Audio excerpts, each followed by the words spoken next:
Hello guys, അസ്സലാമു അലൈക്കും. Welcome back to my channel Anu's kitchen lab. അപ്പം ഞാൻ ഇതിനു മുമ്പ് ചെയ്തിട്ടുള്ള കുറച്ച് ഹാഫ് kg കേക്ക്സാണ് ഇതൊക്കെ.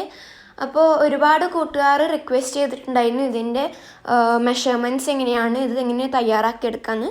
അപ്പോൾ അതിൻ്റെ ഒരു വീഡിയോ ആയിട്ട് തന്നെയാണ് വന്നിട്ടുള്ളത്. അതുകൊണ്ട് തന്നെ ഞാനങ്ങനെ ഓവർ അല്ലെങ്കിൽ ഡെക്കറേഷൻസ് ഒന്നും ചെയ്യുന്നൊന്നുമില്ല. അപ്പോൾ എല്ലാ കൂട്ടുകാരും ഫുള്ളായിട്ട് സ്കിപ്പ് ചെയ്യാതെ തന്നെ കാണാം. പിന്നെ ആദ്യമായിട്ട് അനൂസ് കിച്ചൻ ലാബ് കാണുന്ന കൂട്ടുകാരുണ്ടെങ്കിൽ ഒന്ന് സബ്സ്ക്രൈബ് ചെയ്യുക. അതിന് തൊട്ടിപ്പുറത്തെ ബെല്ലൈക്കുള്ള ഓൾ എന്ന ഓപ്ഷൻ കൂടെ നോക്കാം. പിന്നെ എൻ്റെ വീഡിയോ ഇഷ്ടപ്പെട്ടാൽ ലൈക്ക് ചെയ്യാനും ഷെയർ ചെയ്യാനും കമൻറ്റ് ചെയ്യാനും മറക്കരുത് കേട്ടോ. അപ്പോൾ നമുക്ക് വേഗം തന്നെ ഹാഫ് kg സ്ട്രോബെറി കേക്ക് എങ്ങനെയാക്കും നോക്കാം. അപ്പോൾ ഹാഫ് kg ആയിക്കൊണ്ട് ഹാഫ് കപ്പ് മൈദ, 1/2 ടീസ്പൂണ് ബേക്കിംഗ് പൗഡറും പിന്നെ 1/4 ടീസ്പൂണ് ബേക്കിംഗ് സോഡയാണ് വേണ്ടത്. അപ്പോൾ ആദ്യം ഞങ്ങൾക്ക് ഡ്രൈ ഇൻഗ്രീഡിയൻസ് ആയിട്ടുള്ള ഇതൊക്കെ ഒന്ന് അരിച്ചെടുക്കാം. അപ്പോൾ ഏകദേശം ഒരു 3 പ്രാവശ്യമെങ്കിലും ഞങ്ങൾക്ക് ഇതൊന്ന് മാറ്റി മാറ്റി അരിച്ചെടുക്കണം. അപ്പോൾ അരിക്കുമ്പോൾ നല്ല നമ്മുടെ കേക്ക് ഇങ്ങനെ സോഫ്റ്റായി വരും കേട്ടോ. അപ്പോൾ ഞാൻ ഡ്രൈ ഇൻഗ്രീഡിയൻസ് ഒക്കെ 3 പ്രാവശ്യമായിട്ട് അരിച്ചെടുത്തിട്ടുണ്ട്. ഞങ്ങൾക്കിതൊരു സൈഡിലേക്ക് മാറ്റി വെക്കാം. ഇനി ഞങ്ങൾക്ക് 1/2 കപ്പ് പൊടിച്ച പഞ്ചസാര വേണം. പിന്നെ വേണ്ടത് സ്ട്രോബെറി എസൻസ് ആണ്. അപ്പോൾ ഞാൻ ടൈഗറിൻ്റെ സ്ട്രോബെറി എസൻസ് ആണ് എടുത്തിട്ടുള്ളത്. അപ്പോൾ ഇതിൻ്റെ ഫ്ലേവറും ഉണ്ടാവും, അതിൻ്റെ കളറും ഉണ്ടാവും. പിന്നെ 2 മുട്ട വേണം, 1/8 കപ്പ് സൺഫ്ലവർ ഓയിൽ. അപ്പോൾ അതായത് 1/4 കപ്പിൻ്റെ നേരെ പകുതിയാണ് കേട്ടോ, 1/8 കപ്പ്. പിന്നെ ഞങ്ങൾക്ക് ഇനി ഒരു ബൗളിലേക്ക് 2 മുട്ട ഉടച്ച് ചേർത്തെടുക്കാം. അതിനിട്ട് നന്നായിട്ട് പൊന്തി വരുന്നേരം ഒന്ന് ബീറ്റ് ചെയ്തെടുക്കാം. അപ്പോൾ മുട്ട ഇവിടെ ഞാൻ നന്നായി ബീറ്റ് ചെയ്തെടുത്തിട്ടുണ്ട്. ഇനി ഇതിലേക്ക് ഞങ്ങൾക്ക് പൊടിച്ചിട്ടുള്ള പഞ്ചസാര ചേർത്തെടുക്കാം.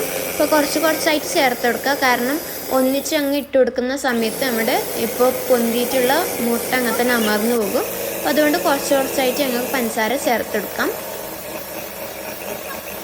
ഇനി ഇതിലേക്ക് ഞങ്ങൾക്ക് 1/8 കപ്പ് സൺഫ്ലവർ ഓയിൽ ആഡ് ചെയ്ത് കൊടുക്കാം. ഇനി ഞങ്ങൾക്ക് ഇതിലേക്ക് സ്ട്രോബെറി എസൻസ് ചേർത്തെടുക്കാം. അപ്പോൾ ഞാനിവിടെ ടൈഗറിൻ്റെയാണ് യൂസ് ചെയ്യുന്നത്, നേരത്തെ പറഞ്ഞു. അപ്പോൾ അതാകുമ്പോൾ ഒരു നല്ല ഫ്ലേവറും കിട്ടും, അതിൻ്റെ കളറും കിട്ടും. ഞാനിവിടെ 1 ടീസ്പൂണ് എസൻസാണ് കേട്ടോ യൂസ് ചെയ്തിട്ടുള്ളത്. ഇനി ഞങ്ങൾക്ക് നമ്മൾ നേരത്തെ അരച്ചെടുത്തിട്ടുള്ള നമ്മുടെ ഡ്രൈ ഇൻഗ്രീഡിയൻസ് കുറച്ചായി ഇട്ട് കൊടുത്തിട്ട് കട്ട് ആൻഡ് ഫോൾഡ് ചെയ്ത് കൊടുക്കാം. അപ്പോൾ ഇത് കട്ട് ആൻഡ് ഫോൾഡ് ചെയ്യുന്ന സമയത്ത് ഞാനിവിടെ 10 ml പാൽ കൂടെ എടുത്തിട്ടുണ്ട്. അപ്പോൾ ഇത് ആദ്യം കുറച്ച് ഡ്രൈ ഇൻഗ്രീഡിയൻസ് ഇട്ട് കൊടുക്കാം, എന്നിട്ട് കുറച്ച് പാൽ ഒഴിച്ച് കൊടുക്കാം. അപ്പോൾ അങ്ങനെ ഞങ്ങൾക്ക് ഫുള്ളായിട്ടൊന്ന് മിക്സ് ചെയ്തെടുക്കാം.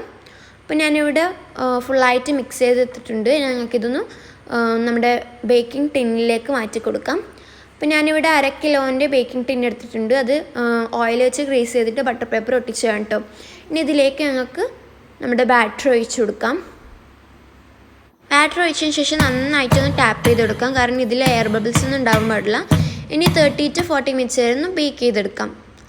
അപ്പോൾ നമ്മുടെ കേക്ക് ഇവിടെ റെഡി ആയിട്ടുണ്ട്. നല്ല സോഫ്റ്റ് ആയിട്ടുള്ള കേക്കാണ്. ഇനി ഞങ്ങൾക്ക് ഇതിൻ്റെ ക്രീം തയ്യാറാക്കാം. അപ്പോൾ ഞാനിവിടെ 1/4 കപ്പ് വിപ്പിംഗ് ക്രീം എടുത്തിട്ടുണ്ട്. ഞങ്ങൾക്കിത് ബീറ്റ് ചെയ്തിട്ട് നല്ല ഫ്ലഫി ആക്കി എടുക്കാം. അപ്പോൾ ക്രീം ഇവിടെ നല്ല തിക്കായി വന്നിട്ടുണ്ട്. ഞങ്ങൾക്ക് നമ്മുടെ കേക്ക് സെറ്റ് ചെയ്യാം. പിന്നെ ഞാനിവിടെ 1/2 കിലോൻ്റെ കേക്ക് ബോർഡ് എടുത്തിട്ടുണ്ട്. അതിലേക്ക് നമ്മുടെ കേക്ക് വെച്ചിട്ട് 3 ലെയേഴ്സായിട്ടൊന്ന് കട്ട് ചെയ്തെടുക്കാം. ഇനി ഞങ്ങൾക്ക് കേക്ക് ബോർഡിലേക്ക് കുറച്ച് ക്രീം അപ്ലൈ ചെയ്തിട്ട് അതിലേക്ക് നമ്മുടെ കേക്ക് വെച്ച് കൊടുക്കാം. എന്നിട്ട് ഇത് ഞങ്ങൾക്കൊന്ന് വെറ്റ് ചെയ്തെടുക്കുക വേണ്ടത്. അപ്പോൾ ഞാനിവിടെ സിറപ്പ് തയ്യാറാക്കി എടുത്തിട്ടുണ്ട്, ഷുഗർ സിറപ്പ്. അപ്പോൾ 1/2 കപ്പ് ഷുഗറിന് 1/4 കപ്പ് വെള്ളമായിട്ട്. ഇനി ഇതിലേക്ക് കുറച്ച് നമ്മുടെ സ്ട്രോബെറി എസൻസ് ചേർത്ത് കൊടുക്കാം. ഇത് നന്നായിട്ട് മിക്സ് ചെയ്ത് കൊടുക്കാം കേട്ടോ. അപ്പോൾ ഞാൻ ഈ ഒരു നമ്മുടെ സ്ട്രോബെറി സിറപ്പ് വെച്ചിട്ടാണ് നമ്മുടെ കേക്ക് വെറ്റ് ചെയ്തെടുക്കുന്നത്. അപ്പോൾ ഞാൻ ക്രീം പൈപ്പിംഗ് ബാഗിലാക്കിയിട്ട് എടുത്തിട്ടുണ്ട്. ഞങ്ങൾക്ക് കേക്കിൻ്റെ മുകളിലായിട്ട് ക്രീം ഇട്ട് കൊടുക്കാം. ഇനി ഇതിൻ്റെ ടോപ്പിൽ കേക്ക് പീസ് വെച്ച് കൊടുക്കാം. ഇതുപോലെ തന്നെ ഞങ്ങൾക്ക് ലെയറായിട്ട് ആക്കിയെടുക്കാം. അപ്പോൾ ഞാനിവിടെ ഫുള്ളായിട്ട് ആക്കിയെടുത്തിട്ടുണ്ട്. ഞങ്ങൾക്ക് നമ്മുടെ വൈറ്റ് ക്രീം യൂസ് ചെയ്തിട്ട് ഫുള്ളായിട്ട് ഒന്ന് കവർ ചെയ്ത് കൊടുക്കാം.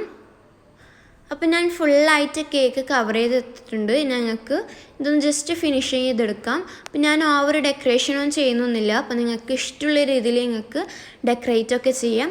അപ്പോൾ ഞാൻ ഇതുപോലെ തന്നെ ജസ്റ്റ് കട്ട് ചെയ്ത് കഴിക്കുകയാണ് കേട്ടോ ചെയ്യുന്നത്. അപ്പോൾ എല്ലാവരും എന്തായാലും ട്രൈ ചെയ്ത് നോക്കാം, നല്ല ടേസ്റ്റാണ്. അപ്പോൾ എല്ലാവർക്കും എൻ്റെ ഈ ഒരു വീഡിയോ ഇഷ്ടപ്പെട്ടെന്ന് വിചാരിക്കുന്നു. ഇനി പുതിയ റെസിപ്പീസുമായിട്ട് അടുത്ത വീഡിയോയിൽ കാണാം. അതിലേക്കും സ്റ്റേ ട്യൂൺഡ്. അസ്സലാമു അലൈക്കും.